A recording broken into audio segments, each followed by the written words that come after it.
Welcome to Influential Entrepreneurs, bringing you interviews with elite business leaders and experts, sharing tips and strategies for elevating your business to the next level. Here's your host, Mike Saunders. Hello and welcome to this episode of Influential Entrepreneurs. This is Mike Saunders with Marketing Huddle, and today we have with us Stacey Hanke, who is the author of Influence Redefined. Welcome to the program, Stacey. Thank you, Mike. Thanks for the opportunity. Hey, you're so welcome. Hey, so give us a little bit of your background and what led you to write the book, Influence Redefined. I got it. It's funny because I started my career out in radio. I wanted to be the next Katie Couric, but that didn't happen because I'm talking to you today. I've always been intrigued with the whole idea of communication, and shortly after my radio career, I moved into an organization where I would hire speakers. I'd hire speakers. I would be the Emcee for our conferences, and I just started to hang on their shirt tails, asking them to mentor and coach me. Fast forward several years, I had several stops in the corporate world, and one stop in particular, I was hired as a consultant, Mike, and I traveled the world teaching presentation skills. Huh. And I never liked it. I'd be flying back from wherever I'd be coming back from, and I thought, okay, I just wasted 2 days of those people's time because they're not even going to stand up and present anytime soon. And I've given them a skill that I'm going to use. And that was the big light bulb for me where I really thought about, gosh, it's not about turning on your influence and turning it off. It really is about your influence is determined by how you show up every day and how people experience you, not just through your messaging, but also through the body language. And after several stops and more corporation stops, I had just decided 15 years ago, I'm going to give this a shot. I'm going to give this a shot and really make an impact in someone's life because I do believe that when you have influence, true influence, relationships are richer, and you really do get the results you're aiming to get. You know, I love that, and I think that there's a buzzword going around these days, you know, with transparency or vulnerability, and I think that it's more than a buzzword because it really is something super accurate, because if someone tries to be one of these things, people can see right through them if you're not being genuine, right? Exactly. And we talk a lot about that, about being authentic. We all know that whomever you're speaking to, your listeners, they want you. The key, though, is they want the best of you. And since our name is on everything that we do and reputations are constantly being created of how people see us, how they experience us, I think it's really important that we all take a real close look at what people are saying behind our backs. And when we're there in person, maybe we don't want to know. Or not. You got it. Yeah. Sometimes the truth hurts, and there's definitely some vulnerability there. Well, I mean, it's kind of like, you know, let's survey our best customers and find out why they chose us so we can do more things for more people that way. And I think that the hesitation is, I don't know that I want to, you know, have, you know, potentially all of that come out. But I think that's super important. Here's a question for you, and I run into this with clients that I work with, and you've heard it many times, I know, but maybe I'll put a new twist on this. Do you think that people are less influential than they really are? And at the same time, do you think that some other people are more influential than, you know, do you think that more people believe they're more influential than they really are? And, you know, there's two sides of that spectrum, you know, oh, I'm just no expert. I don't have any influence. I don't know anything. Or I know it all, and then there's no substance. Exactly. I would agree 100% with both those statements. Yep. So let's give an example. What do you do if you work with a client and then you perceive that they are one or the other? What I'll do with both those situations is I believe in the ability to see ourselves, to experience ourselves through the eyes and ears of our listeners. And the only way, Mike, I know how to do that is we need to be audio recording ourselves. Audio recording ourselves, video recording ourselves, because without that, here's what's happening. We're sabotaging our influence without even knowing it because we're relying on feeling rather than fact to determine our level of influence, which means we need to look outward rather than constantly focus inward. And we're so we're so conscious. I'm sorry, we need to focus inward because we really have to take a close look at what's really happening. And when we do that with our clients, that's where the truth comes out, Mike, where you might have someone say, wow, I come across a lot more confident than I thought, or vice versa. Now I understand why when I'm in our meetings, everyone's down in their smartphone prayer because it takes me too long to get to the point, or whatever it may be. You know, that's interesting because I think that there's a couple aspects of expertise / influence, whatever word we want to use. One would be the fact that some people don't realize they have that expertise or that authority because they just feel like I do my job, I do my thing, I'm an entrepreneur, I'm a business owner, I'm whatever, they're a salesperson. And they don't really realize what they have. But in reality, if you were to sit down and, let's say, interview them on a show, all of a sudden they just come alive and their customers might ask them questions and they're like, oh, that's a good point, but here's what you really need to think about. And they start going deeper and deeper. And then if you were to peel back the curtains and at the end of that conversation say, hold on a second, you're an expert, right? And I think that a lot of people just don't get it. The other flip side of that is what you just said, which is you could have all that in there, but then people don't really resonate with it because of how you deliver it, from the body language to vocal tones to what all of those things that go into it. So I think those two things play so well together, right?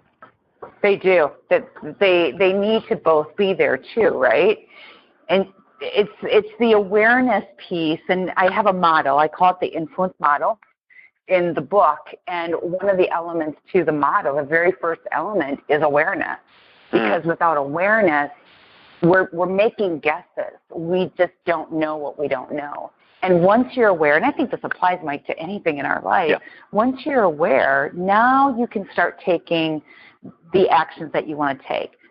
All of this, though, it comes down to choice. Influence is a choice. Just like eating healthy is a choice. You first have to come to the place where you say, all right, I know this is not going to be easy. It's going to take focus, discipline, and a lot of hard work, yet what's on the other side is so much better than what's happening now. Mm-hmm. Yeah, that's a huge point. And, you know, I'm going to have a great day today. I'm going to have a bad day today. So many times that is a choice in how you respond, not react to things. So I think that is a really neat integration. You know, on your website, you talk about influence Monday to Monday. What's the significance of that?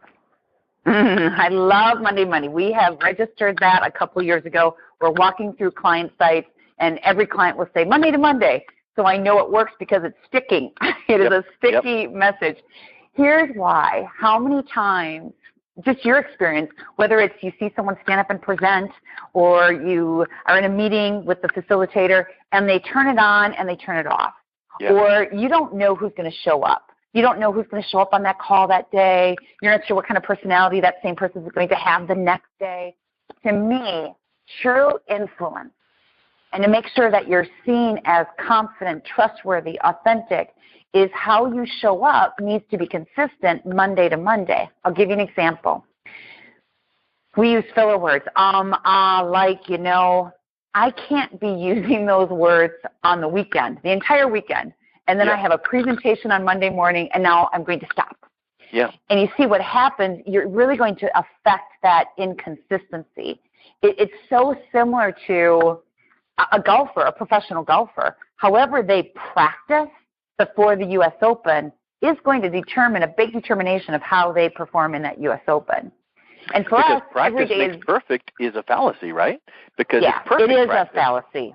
That's perfect practice, or as close to perfect as possible. I was talking to someone within the last hour about this exact topic, and he's an executive coach, and he said he was talking to a client, and he just feels just like a little off-kilter with their trustworthiness because he sees this client in front of different audiences. One is their internal client employees, and then the other is their client base that they do presentations to. And he says there are some pretty significant differences in how they operate and exude and speak to those audiences. And he goes, I don't like that incongruity. And so I think that speaks volumes to people. It's kind of like in marketing. I teach marketing for some schools. There's a concept called IMC, which is Integrated Marketing Communications. And you need to have congruent, consistent messaging across all of your channels. So I think that is so much follows what you're talking about here, Monday to Monday. And I love that concept. Good. Yeah, it sticks and it makes sense. And I think it definitely takes influence to a different level. And most of us know influence as motivating people to take action. That's true, but it's outdated. To me, influence really is you have the ability to move people to take action long after the interaction occurs. And it's by earning the right to do so. That's right. And a big piece of that is making sure that your body language and your messaging, they're consistent.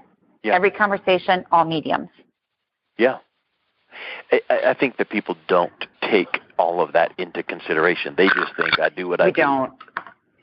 Exactly. I mean, if you think about, we're kind of talking face-to-face communication here, but even in the book, I talk a lot about social media. That, to me, has to also be consistent. That if you see one of my Twitter profile or you see a Facebook post, there's consistency there to who I am and how you're experiencing me during this call. And that's where I think we're starting to really lose the concept of your name is always on it. And even though you can't see the person, and now you've got 40-some characters, I'm losing the number right now, to send and post a tweet, well, the stakes are even higher now on whether or not you're going to continue to build the reputation or start to destroy it. Yeah. Yeah, I that's a really neat observation. In fact, I'm working with a branding agency right now, and one of the big things they're talking about is just that, which is, let's. In fact, he posted on his Facebook just this past week. He put this picture of like some 80s, the bright color, big poofy hair, and he's like, "Is this how your brand looks?" Because if you're not in the 2017s, or if you're not in the, people look and they don't have time. We are busy people, and if we see something that just even unconsciously turns us off, to be like, they just literally aren't going to trust what you're saying. So it has to be all of these things working together. It has to be the actual content of your message, what you're saying, and then it has to be how you deliver it, and it has to be the persona and the branding that encompasses all of that to even get them to want to reach out to you in the first place. It kind of is scary in the sense that if you get one or two of these things wrong, it's all collapsing. So how do you keep all those balls in the air? It's the three drivers of influence. So first, it's feedback. But I'm not just talking about any feedback, Mike. How many times are you told, good, nice job? It's meaningful feedback. So you got to prepare for it.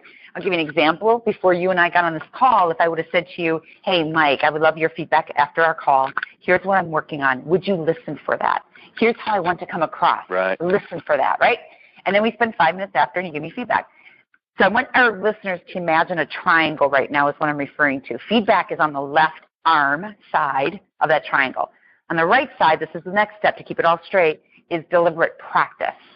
It's knowing that every day, all these conversations that you have, each conversation, think about a skill that you're trying to practice. Maybe you're trying to have more purposeful gestures. Maybe you're trying to really focus on getting to the point.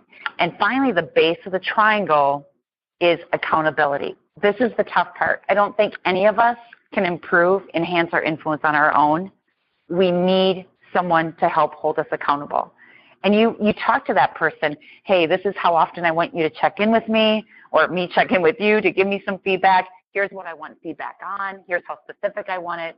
And when those three drivers of that triangle are in line and constant, that's when you can really start focusing on daily, what do I want to change? And you start to be able to track where's the improvement happening, where do you have to put more focus on? You mentioned awareness. Have you ever heard of the Reticular Activator? I haven't, no. Well, Google it. Just Google Reticular Activator, and it really plays into awareness and what you just said, because you told me a minute ago, if we had talked about before this interview to watch for or listen for certain things, I could have been listening for that and been able to give you some feedback. Well, what happens is the reticular activator is a part of our brain that when we're aware of something, that we now start remembering and bringing back to recollection. So here's how it works in real life. Let's say that you whatever car you're driving now, think of the color and the model, and maybe this happened to you, but you can at least agree that, it makes sense. You start driving down the road and like, hey, look, there's a car just like ours. Well, they always were passing around you. You just weren't aware of that blue Ford Fusion because you didn't own one yet. And our brains work that way. So what happens then is if you start becoming aware that I need to be doing this or not doing this or whatever the case is, now that reticular activator in our brains is bringing that to our recollection and kind of keeping it in the forefront of our mind. And it really then works kind of like our little subconscious, tap on the shoulder to keep us on the right track. Yeah, it's so true. Oh, that's interesting. I'm going to take that from you. I think that's something we can use and share with our clients. It's nothing to take. It's something that I've learned years and years ago. It's an actual thing. It's a medical term. I've heard. I think I heard it initially from Tony Robbins from back in the old days of his first tapes and things like that. So definitely Google it, and I think you can find some neat application with what you work for clients with. So let's wrap up with how can people learn more about you? But buy your book. I know that you've got a couple books out, but what's the best way that people can connect with you and your book? Got it. The best place is our website. It's Stacey with an EY, HANKEINC.com. In addition to the book, we have numerous resources on there to really just be able to help out in any way we can. Awesome. Well, Stacey, it was really great connecting with you today, getting to know you, and I really love what you do. So good luck to you in all of the things that you're doing for clients. You as well. Thank you so much. It was a pleasure. You've been listening to Influential Entrepreneurs with Mike Saunders. To learn more about the resources mentioned on today's show or listen to past episodes, visit www.influentialentrepreneursradio.com.